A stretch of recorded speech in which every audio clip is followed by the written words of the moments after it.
Welcome to the Literally First Class podcast, where I will teach you how to overcome anxiety and achieve somatic success.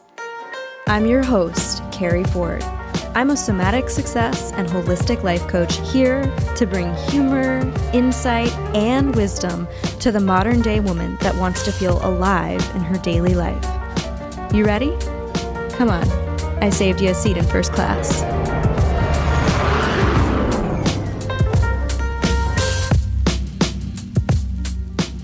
You know, the real paradox is that truly you have more when you have less. And what I mean by that is this.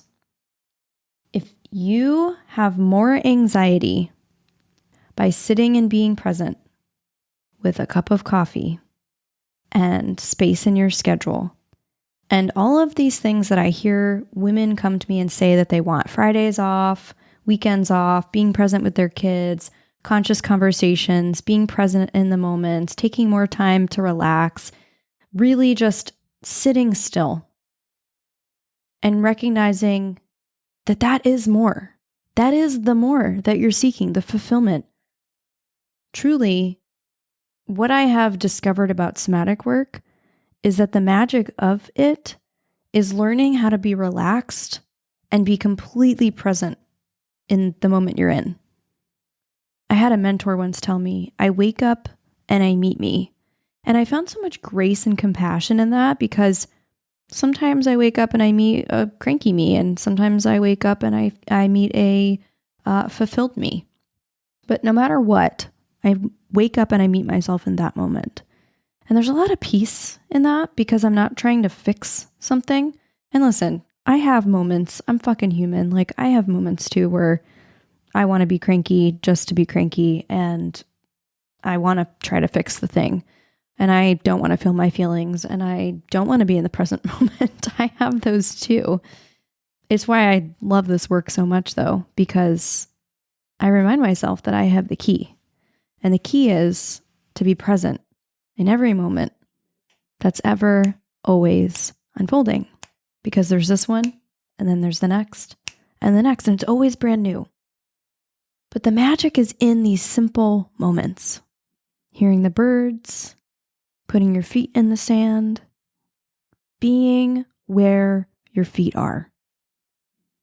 And I made a post a while ago, and I may have even done, come to think of it, a podcast episode where I talked about we slow down to speed up. But I want to cancel that because I think I'm actually wrong. And the reason is this. We have enough things in life that pull us forward. We have enough things that tell us we don't have enough time. And what we don't have are slow moments.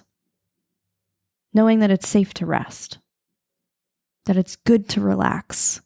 That in order to take off, we got to charge up. Right? And that's kind of where the sentiment originally came from, to be honest. The sentiment around we slow down to speed up. It's really about the magic of slowing down and the ability to get clear before we take action so that you can experience quantum leaps. So it comes from a good place, but I think it's deceiving because it kind of misses the point of we slow down to speed up to slow down. We ultimately just want to slow down. And so much of life is hurry up and get there. I mean, even with my kids, and I've told this story before around the working snack that they have at school. I just can't with the working snack. They told us in so many words, and I'm somewhat paraphrasing here, that they need parents to send in a snack that is not messy, because they only have 10 minutes to eat and they can't stop the lesson to do so. And so while they're encouraging the snacks be healthy and please don't send candy and all of that, the sentiment and the most distilled version of that essentially says we prioritize work over everything else. There is no time, or there's not enough time. And let's disconnect from our body Because the opposite of that is what I spent years teaching, which is intuitive eating. And one of the principles of intuitive eating is learning how to sit and consciously eat. To sit and to taste the food as it hits your mouth and all of the taste buds, and ask yourself, do I even like this? And to fully be present. In fact, one of the things that I used to coach on, and I still will bring this up, is don't mix tech and table. So anywhere there's a table, there's no tech. And anywhere there's tech, there's no table. So we don't eat at our desk. We don't work through the lesson. And we don't bring our phone to the dinner table. We have conversation. We have connection. It's actually really what most families and households, and at least with my clients, have been craving, right? Harmonization in the household requires connection and presence. But if we don't, mix the tech and the table, we're more likely to be conscious. So regardless of them having tech at the desk or not, this is about them, the school system, basically encouraging kids to not be present in their body while they're eating. Let's disconnect. And how young this is starting. My kids are in 1st and 3rd grade. That's crazy. So when I say we slow down to speed up, the rest of that is so we can slow down and it feels good. So that you can have space in your schedule and actually feel relaxed. So that you can take time off and not feel like you need to plug in. So that you can say, hey, I'm off on weekends, but you're not taking calls. So that you can spend time with your kids and not feel like you need to be anywhere but there. You are where your feet are. And I know that sounds like basic 101 knowledge, but the amount of times that even, again, when I coached wellness, I would ask women, when's the last time you had a drink of water? What about all the times you ignored yourself when you had to go to the bathroom even? It's like 2 hours have gone by and you're still taking work calls. We are in a culture that values hustle, that values forwarding. Are you serious right now? We're just going to keep going. Do you hear that? You hear that leaf blower? I filmed right now because there were leaf blowers earlier. Are you fucking kidding? Oh, it's kind of perfect. It's actually perfect. So we slow down to speed up, to slow down. Because the magic is in all the moments in between. It's in the simplest things. And that's what, the more I do this work, that is what I'm finding. That our next level of success sometimes isn't about reaching anywhere at all. It's about learning how to be where we are more. It's about learning to be where our feet are planted.